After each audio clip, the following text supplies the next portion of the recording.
This lecture is brought to you by CNCB Academy of Science and Technology. Visit us at cncbacademy.com.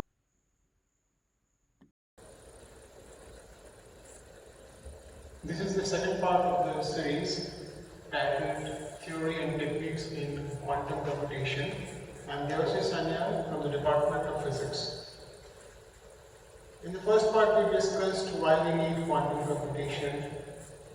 Then we discussed what is classical physics, and then we briefly noted the underlying features of quantum mechanics that is used in quantum computation.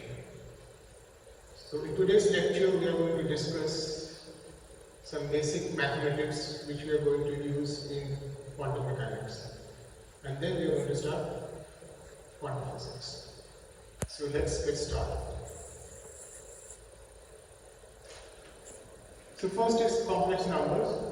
So this is complex number is can be denoted in a complex plane. So this is the imaginary axis, this is the real axis, and this is the complex number. So this is P, and so this is a point in the complex plane, and that is denoted by Z is equal to x plus iy, where I square is equal to minus 1.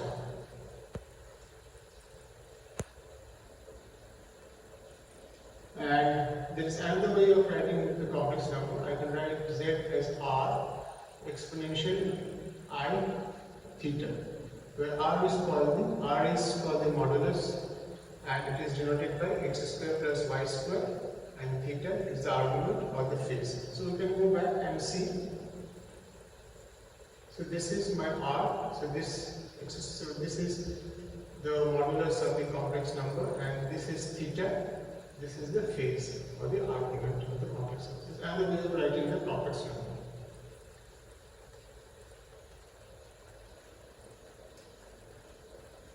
And if I write Z is equal to exponential I theta, that is R is equal to 1, then that's called a complex number of unit modulus.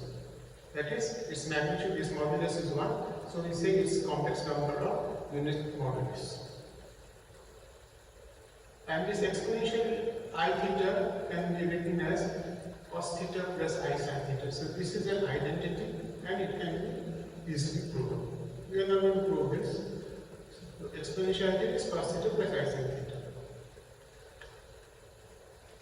And there is another concept of a complex conjugate of a complex number, which is represented by Z star, and Z star is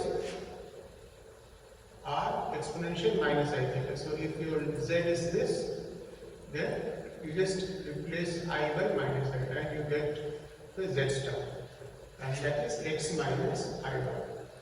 This is a complex conjugate.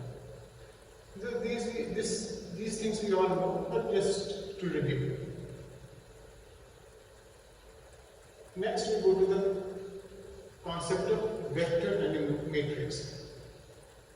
So in school we have come across vectors. So vector inside three-dimensional space where the axes are x, y, z, and we have unit vectors in direction of x, unit vector in direction of y, and unit vector in the direction of k. So those are I, j, and k respectively. And any vector in the three-dimensional space is given by the coefficients corresponding to I, j, and k. So it would be, so any position vector can be given by xi plus yj plus zk. So the vector is denoted by x, y, z.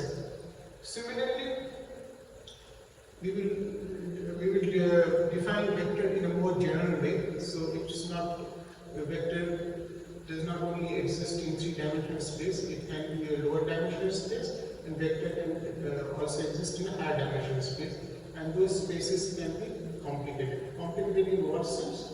We'll see. So a vector still can be denoted by an ordered set.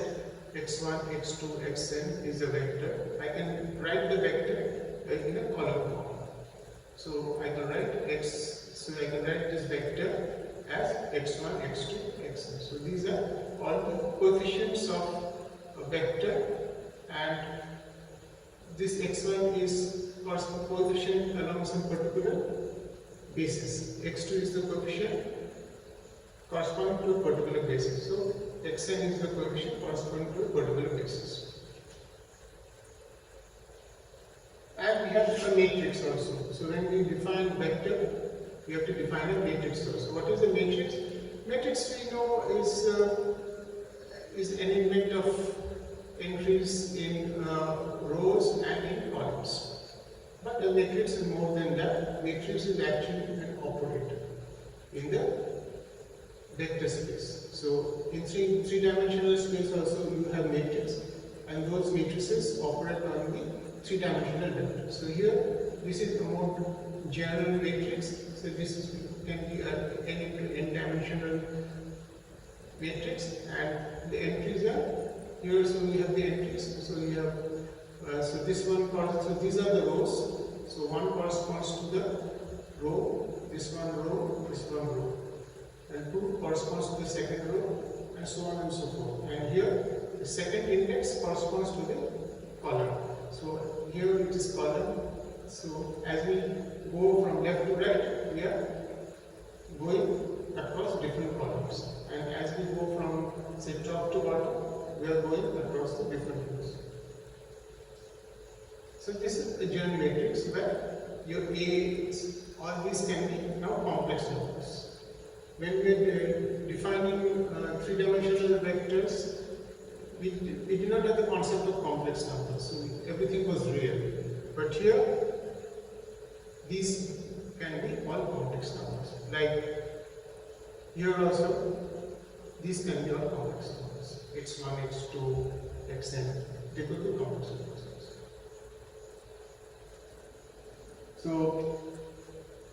So now this is a matrix and this is a vector. So a matrix operating on a vector gives me another vector. So how does it happen? So y is another vector. So if this is a column vector, this is also a column vector. And so we have y1, y2, yn. So yi is generally given by this formula aij xj. So there is a summation over. So there is a summation over here. The summation over rows. So if it's a column vector, then j. So as you change j, you are actually going from one row to another. So there is a summation over rows. So aij xj. And here I am summing over here. J is the column index. So I am going from left to right. So aij xj summation over j, and then I get the ith entry of this vector. So I can write, so y is that, as I was telling you, y is y1, y2, yn. Or in a fancy name, as I had discussed in the first lecture, this can be written in terms of this kind of bracket. This is a fashion way of writing. This is y, and then this is called a ket. So this kind of notation is called ket. It was introduced by Dirac, and it has historical significance. So nothing to be afraid here. It's just a notation, but it's a good notation. So this is called a ket. So the y ket is this. This ket is a vector.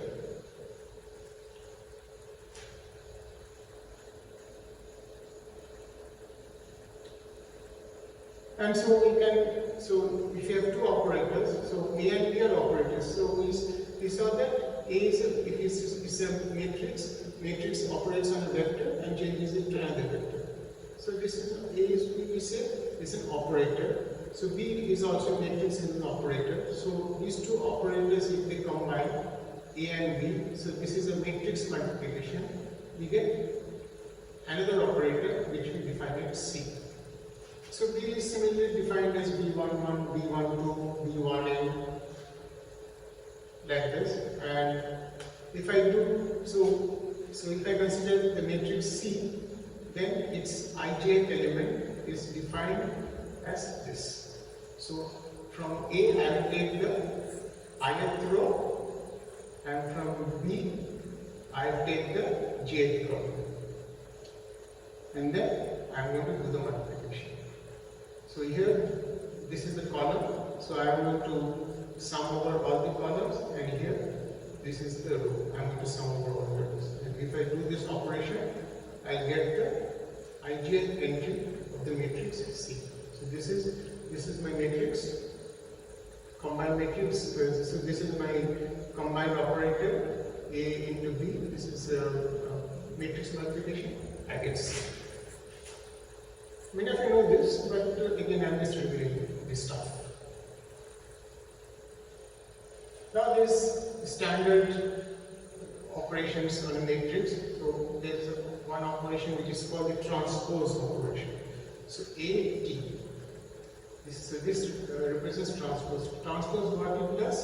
So if the element is Aij, so AIT, this is a new matrix. A transpose is a new matrix. So where I and J just interchange positions. So I becomes J and J becomes I. That means this looks like this. So this is called the diagonal element. So diagonal element there is no change. 1 goes to 1, 1 goes to 1, it remains the same. So diagonal elements don't change. What changes is here. Here initially for A it was A12. Now A12 has become A21. And here this entry was for the A matrix A1n, but now it has become A(n)(1). Similarly here the entry was A(n)(1) for the capital A matrix. Now for this new matrix the entry is A1n.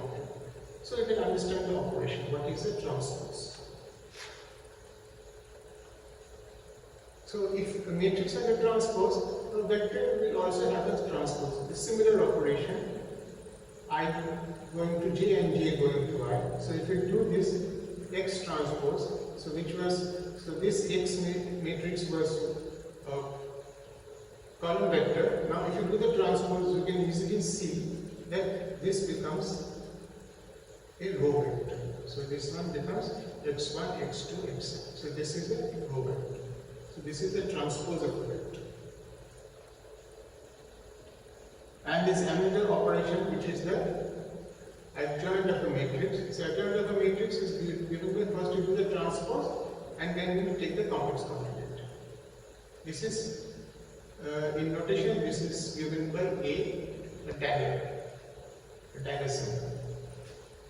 So the new matrix becomes A11 star, A21 star. This you can see from my previous slide. Just you have to do the complex complement. A12 star, A22 star. You just have to first you do A transpose and take the complex complement and you get this. That is for Aij. So what is Aij? Dagger is equal to Aj star. This is something different. This we don't have to. So this means that if A dagger is my new matrix, and if I want this ijth element, then what I have to do? I have to take the A matrix, take the jith element, and then take the star. This is what this notation means. And we go to the next slide. So if I can do the adjoint of a matrix, I can do the adjoint of a vector also. So here it looks like this. So I take a vector and I take this adjoint. That means I do the adjoint operation. That is X, I take the transpose and then I take the complex complement. And what it looks like? It looks like this. So it will be a row vector and then you will have the stars. X1 star, X2 star, Xn star. And this notation, sorry, I think I missed out one.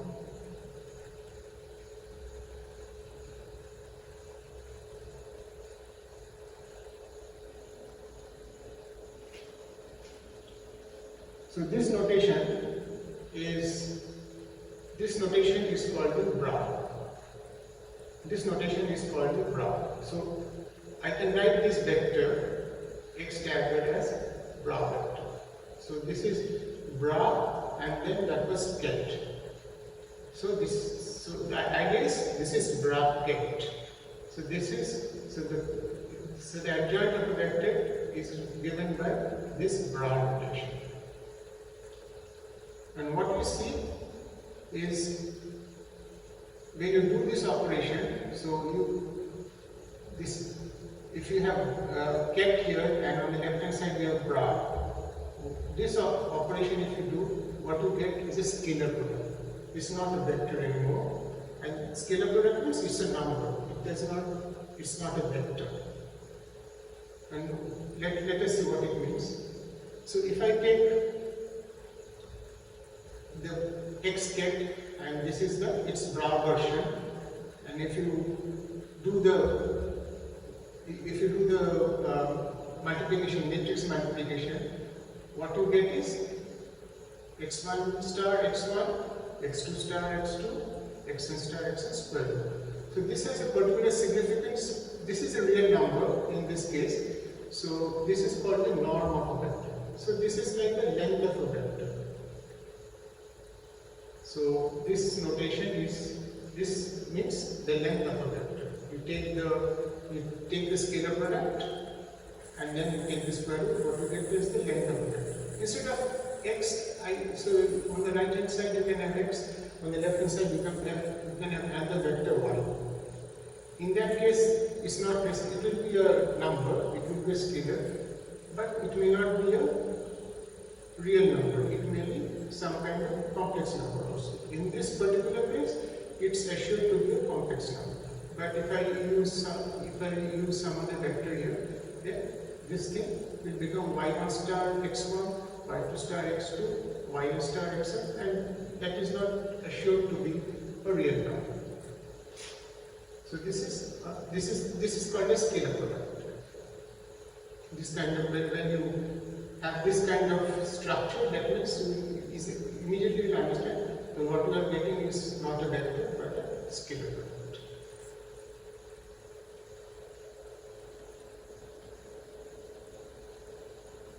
Now we come to a particular kind of matrix which has very profound significance in quantum mechanics. That is called a Hermitian matrix.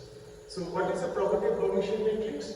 Hermitian matrix is this. So if you take a matrix A and take its adjoint, and it so happens that A and its adjoint are the same, then we will say that matrix is Hermitian. So this is the concept of Hermitian matrix, and it has significance in quantum mechanics. That's why we are doing this here. And another kind of matrix is, so this is an example of Hermitian matrix. So if I say my matrix looks like this, so these are the entries of the matrix: 7, 7 minus 6a, 2 plus 3a. Then if you go to the second row, you have these entries. If you go to the third row, you have these entries. Now, is B Hermitian?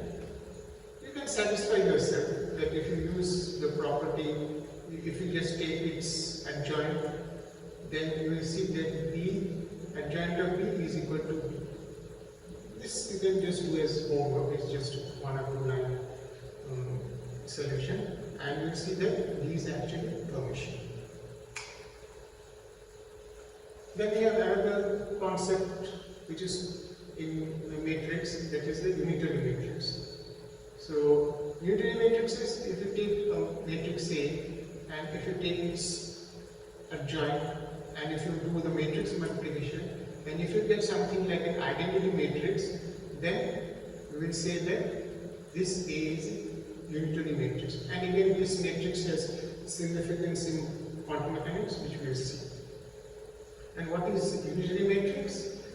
What is identity? So this is A is unitary matrix, where A is unitary matrix, and on the right hand side I am writing something called identity matrix. Identity matrix is like 1. It's like 1 in matrix. How does it look like? Like this. So all the diagonal elements are 1 and all the off-diagonal elements are 0. So if you multiply this identity matrix with any matrix, if you multiply this identity matrix with matrix A, I will always get that A. So this is like a 1 in matrix algebra. So this is another matrix B. So just check whether this matrix is unitary or not. This is again a homework. So you take B, then you find out B dagger, multiply B with B dagger, and find out whether you get the identity matrix somewhere. And you will get an identity matrix because this is a unitary matrix. You go to the next slide. Now we are entering, we will start in quantum, but before we do quantum, we will just review a classical concept. So here, this is magnetic moment in a field. What's it's written, it may not be very clear here.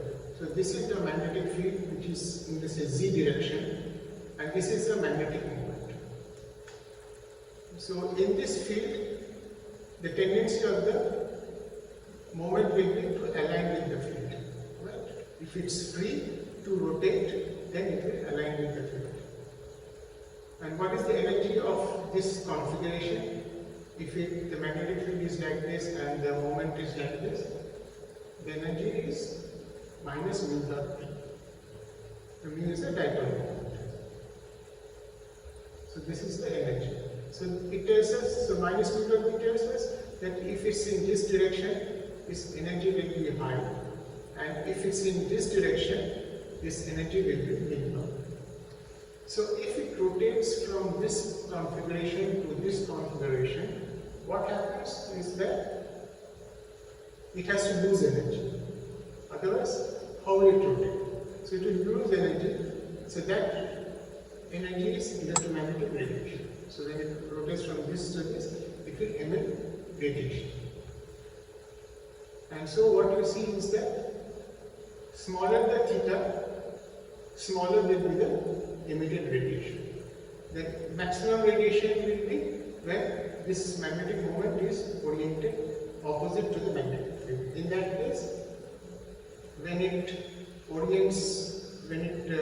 aligns itself in the direction of the magnetic field, then it will emit the largest energy. So let's just see the graph.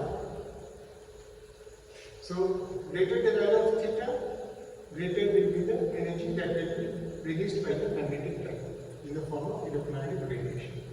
Let us see. So this looks like this. So what we have is energy on this axis, energy emitted. This is energy emitted versus angle, and this is angle. So when the moment is aligned with the magnetic field, then there is of course no question of emission of energy.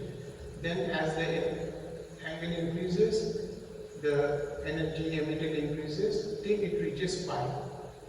And when it reaches pi, this is the maximum. And again after that, the energy starts decreasing. The energy reduces. And finally when it's 2 pi means the magnetic moment is aligned with the magnetic field, and so there will be no energy release. Here I have run it as a circular curve, but it may not be circular. This is just to give you the basic idea that here this is minimum, here it will be maximum, and here again it will be 0. So this is the basic conclusion from this curve. The shape is not correct. It can be some other shape.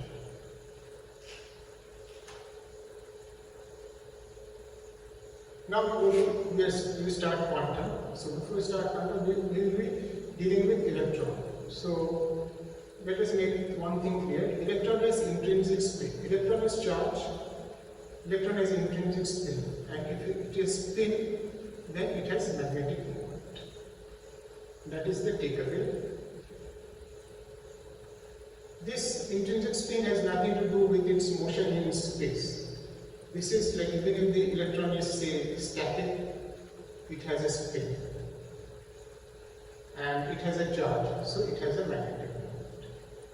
So here onwards, when I say spin, I mean magnetic moment, and if I say magnetic moment, I mean spin. So that you should keep in mind. Even though in this case spin and magnetic moment are in opposite direction, but ignore that fact. So now, suppose I want to orient my spin or magnetic moment of the electron in a particular direction. What do I do? What will an experimentalist do? Experimentalist, what will do? So this is the direction in which I want the electron, the spin of the electron to orient. So I will switch on a very high magnetic field. Very high magnetic field in this direction. If I switch on a very high magnetic field in this direction, this magnetic moment of the electron, I can be assured that it will be oriented in this direction. This is a safe thing. Like if the magnetic field is very high, the electron moment will be in this direction, or the spin of the electron will be in this direction. So this is orienting the moment in a definite direction. This I switch on the field. So now we will try to motivate the quantum physics. Now comes the interesting part. This requires some explanation. So my electron was in this direction. Fine. So I aligned the spin of the electron in this direction and switched off the magnetic field. And the electron will remain, or the spin of the electron will remain oriented, or the moment will remain oriented in this direction. Now I want to measure the spin of the electron in the z direction. I want to measure the spin of the electron in z direction. So what do? I will use a magnetic field. Right? I will use a magnetic field, I will use a large magnetic field. So how will I measure the spin of the electron in this direction? I will use a large magnetic field, and by finding out the amount of energy that is radiated in the process, you can find out what was the initial orientation of the electron along this direction. Right? You can find out what was the initial orientation of the electron along this direction by switching on a magnetic field. That is the idea. By measuring how much energy is released, or what is the energy of the photon that is released in the process, I can find out what was the orientation, or what was the orientation of the spin in the z direction. But electron is in this state. So electron is oriented in this direction, the spin of the electron. Now I switch on the magnetic field. So what happens? So let's do an experiment. So I prepare the electron in this state, and I do these experiments 1,000 times. I prepare the electron such that it is oriented in this direction, and I switch on the field in the z direction, a high magnetic field. What I will observe is an experimental fact that say, these numbers are fictitious, but they will tell you something.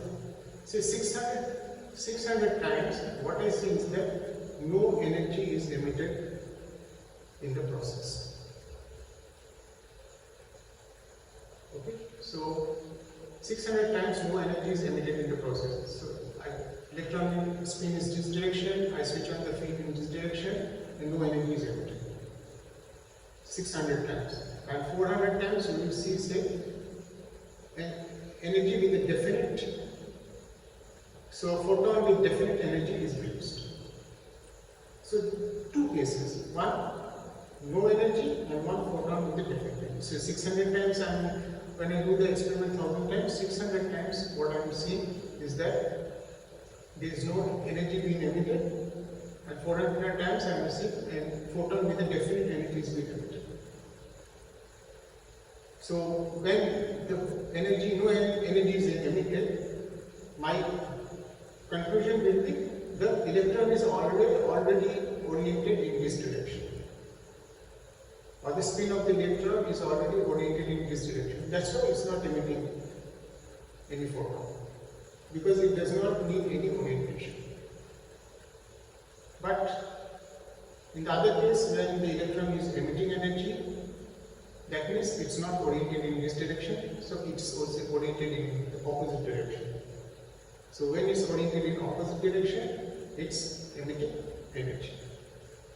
It's emitting energy when it's aligning itself with the magnetic field. So there are two possibilities. So either the spin of the electron is already in the direction of the magnetic field, or it is opposite to the direction of the magnetic field, and there is no other possibility. But the probability that the electron spin is in this direction is 0.6, and the probability that the electron is in this direction is 0.4. So that means whatever the state is, the spin state of the electron should carry the information this information about probability, that the probability of occurrence of the spin in this direction is 0.6, and the probability of occurrence of this spin is 0.4. That information should be there in this state of the electron. So before we construct the state of this electron, the spin state of the electron, so let me tell you one more thing. You will find it very surprising definitely that if the electron is actually oriented in this direction, the spin, how can it be oriented in this direction or in this direction? Thing is that when I say the spin of the electron is oriented in this direction, I don't mean it is exactly oriented in this direction. What it means that the electron's spin is oriented in such a way, it can be oriented in any direction, but the projection of the spin on this direction is a positive quantity. The projection of the spin of the electron is a positive quantity, then the electron is oriented in this direction. So now we go to the next slide. So next slide is, so just conclusion, either no radiation means photon is emitted. Either no radiation or radiation with one definite energy. Either no radiation is emitted or radiation with one definite energy is emitted. And the moment has only two values along z direction. Either it is up or it is down. And so we'll try to construct the state. So the state of the system is given by, so this is the spin state of the electron. So this is the state of this electron here. Now it makes sense what I was telling, that electron is not exactly oriented in this direction exactly. So it can be in any direction, but it has a positive. This is a positive projection in this direction, and the direction should be such that this projection should be constant. Keeping that thing in mind, it can be in any direction, the spin of the electron. So this is a ket, so this is a vector, so this is a vector. So what is this up arrow? Up arrow is telling that it is, the state is, this is a vector in which is oriented in the up direction. That is when more emission is radiated. And this is the state of the electron when it is in the down direction. That is when if you switch on a magnetic field, energy is radiated. And this is a vector which is a sum of two vectors, but there is a coefficient here, a plus and a minus. This a plus and a minus can be complex. So this is where it differs from your three-dimensional real space vector. So these are complex. So this vector space is defined to complex field.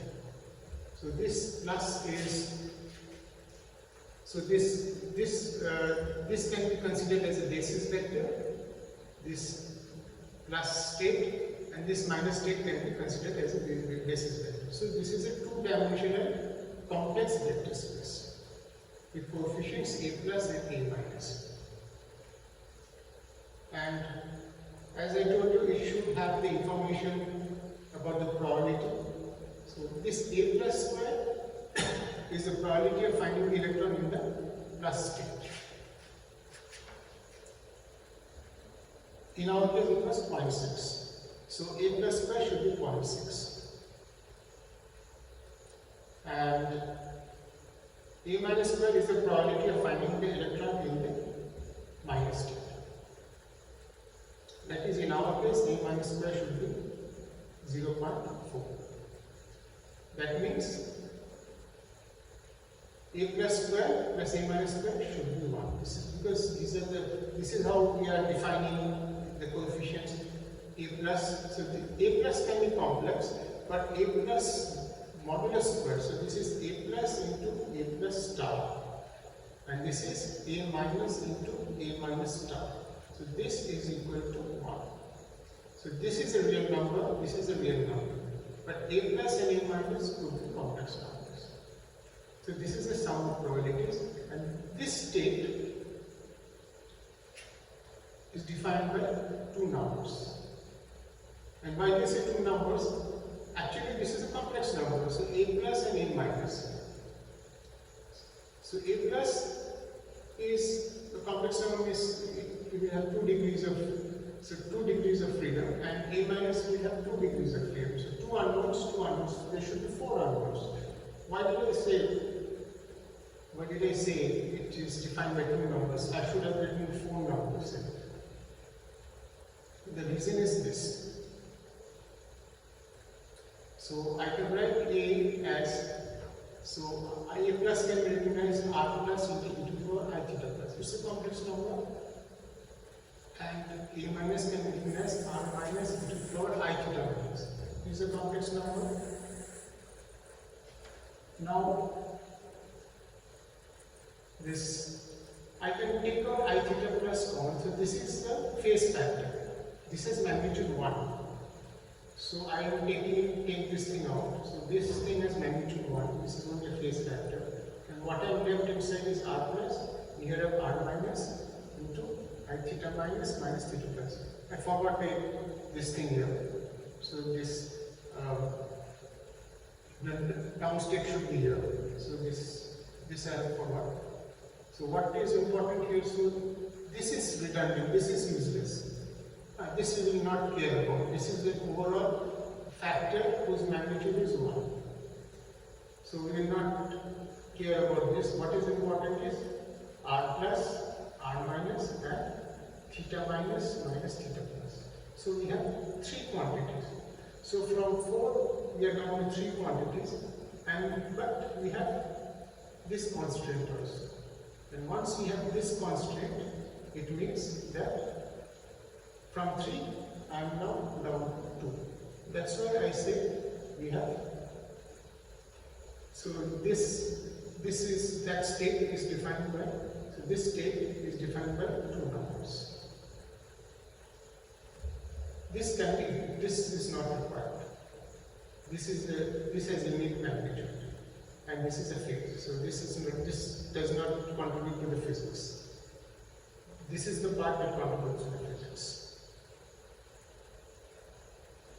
So this is a qubit. So what I said, this is the basic state in, so this is the qubit. So this is a qubit. And this is where quantum computation starts. And what is the central feature? Linear superposition of states. That is, we have a state of the electron spin state which is in a linear superposition of up state and down state. It's not that it's either in up state or a down state. It is simultaneously in both the states, up and down. And this state is defined by this complex number a plus and a minus. And this is qubit. So this is the basic information. This is the most fundamental information in quantum computation. In classical, this is qubit, quantum bit. In classical bit, you need only one number. It's either 0 or 1. Right? You only need one number to define a bit. But here you need two numbers to define a qubit. And this is a qubit. So with this, the second part of the lecture comes to an end. And we will meet again very soon.